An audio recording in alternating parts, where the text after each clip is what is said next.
TriviaBillionia. Yes, that's what we do. All right.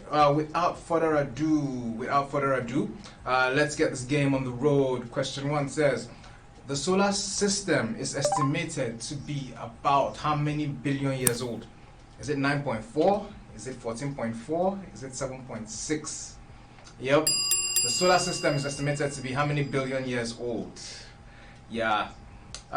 This is an interesting, science tidbit. How they arrived at it is a question, but science says it is about 4.6 billion years old, and it was made from the gravitational collapse of giant interstellar molecular clouds. That's what they say, the scientists, right? 4.6 billion years old, the age of our solar system, and yeah, that's what they say it is. All right, yep, if you've missed it, excellent time to use the extra lives. Use it and come back in the game. With this show is going all the way to question 12.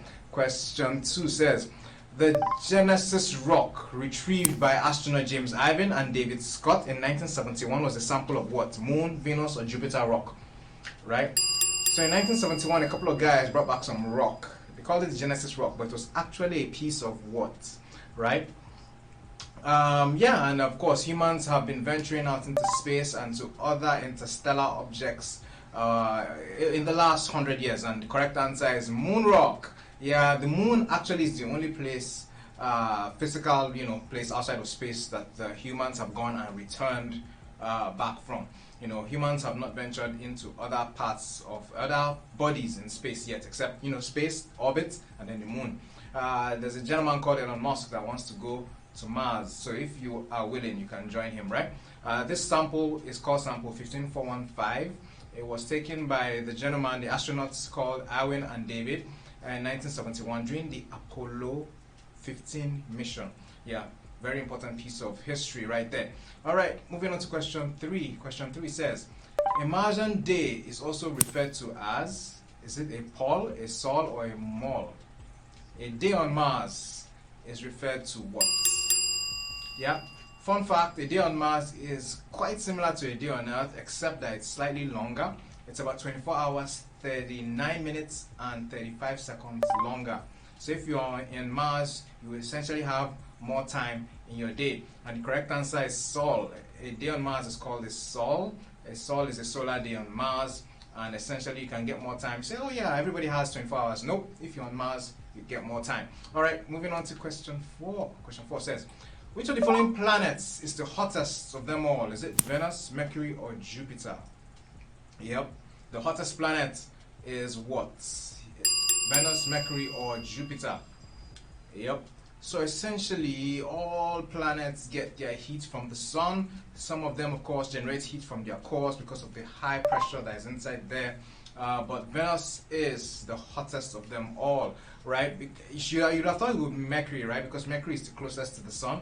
But Venus, which is further away, is hotter because it has an atmosphere that traps heat. It's so hot that metal lead is likely to melt on that planet. Hence why, women are from Venus and men are from Mars. Right? Don't come for me. No, I'm not the one that said it. All right. Question 6 says, the Nigerian communication satellite NIGCOMSAT-1 was launched in what year? Is it 2007, 2004, or 2005? So many people ask me, TriviaBillionia, why are you doing a game on space and astronomy? And I'm like, did you know that there's currently a flood in Kogi State?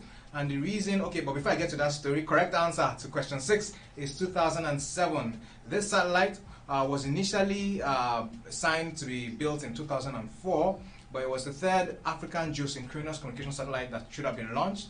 It failed, however, in 2008 in orbit after running out of power due to an anomaly in the solar array. So there's a lot of sad stories around Nigeria's communication satellites.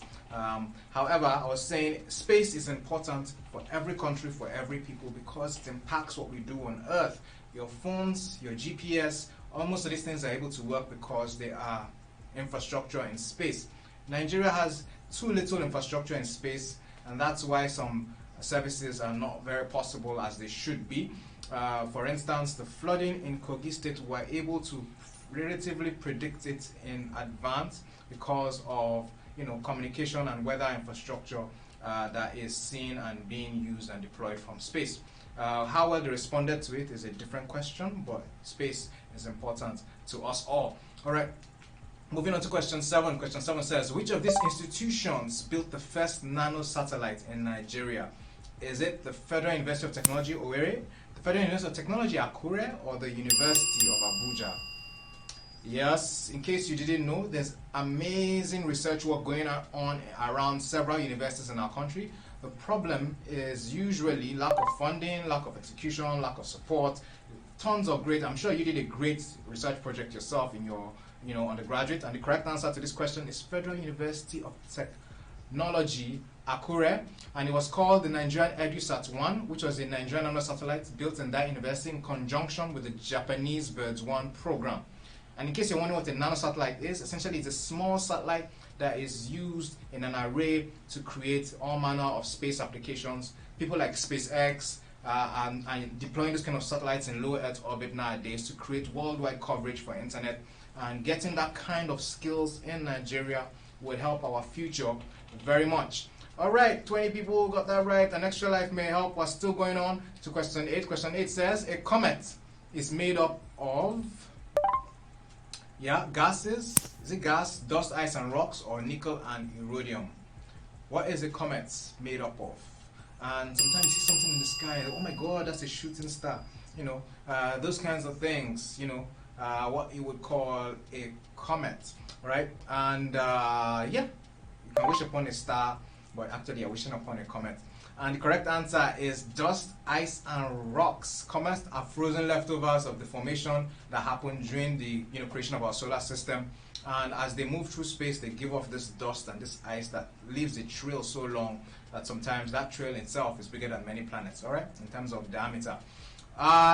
Question 9 says, Ceres and Makemake are examples of what? Is it A, dwarf planets, B, water planets, or C, Earth-like planets? Right? Ceres and Makemake. Yeah, these are celestial objects in space, and they're examples of what kind of celestial objects, right?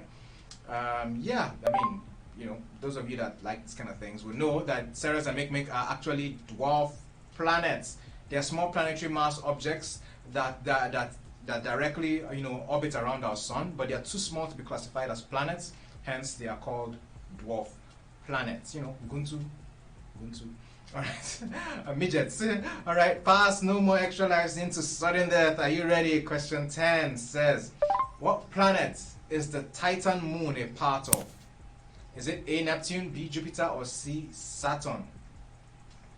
Titan. Titan is the Greek god. It's like a Greek, came from Greek mythology, somebody that holds up planets. And eventually when this moon was discovered, because of its size, it was named after that Greek figure.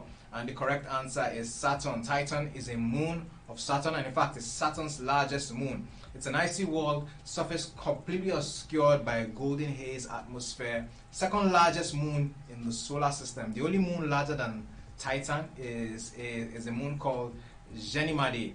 It's just slightly larger. So Titan is really big deal. Really big deal. The moon of Saturn. Cool stuff. All right. Question 11 says, the first crewed flights in NASA's Apollo program took off on what date? Is it October 11, 1958, October 11, 1968, or October 11, 1978? Yep. When did the Americans first put a man in space? Yeah? What was that date? Right? What was that date? Wow, and correct answer is October 11, 1968. It's exactly on this day, 54 years ago, that the first crewed flight happened. It was commanded by a gentleman called Walter M. Schirra, and it was an essential leap for mankind, which was essentially still behind the Russians, of course. The Russians did it first. All right, the first crewed flight of NASA program was, of course, on that date, and we're down to last question for the day. Who takes it? Who takes it? Let's go. Question 12 says, each of these planets has a moon except, is it A, Saturn, B, Jupiter, or Venus? Yeah. The Earth has one moon, and that moon is responsible for many things: the lights in the night sky, the rise and fall of the tides, and many other things that we're not exactly sure how they work. But for these planets, the one that has no moon is again Venus. So Mercury also doesn't have a moon, but it's not on this list. Saturn has the most confirmed moon, 63. But Mercury and Venus have no moons at all. Jupiter has a ton of moons. Saturn has a ton of moons. So Venus is the one that has no moon. And 4 people chose Saturn, even though it was in a previous question about Titan. So wow, we tried. All right, 12 people are sharing the money today. Fewer people take home this booty, so roll them out. Let's celebrate them. We have 2005 each. Infinity, his brother, optimistic, Dr. Prime again, Chef King Vic. First time I'm seeing you on the list. Congratulations. Pure Bliss, Damolinio, welcome back to the winning streak. That has been our game today. Astronomy, a fan favorite, was requested by a member of our community, and we have delivered. I trust you had a great time. Let us know what your thoughts are, what you learned in the community on Telegram. My name is Silas Okwache. We've had a fantastic game. Remember, play over 10 games this season and you share in our bonus. And also give your referral code to friends and family and invite them into this fun that we do every day at 7 p.m. That's our game tonight. See you again tomorrow. Good night. God bless.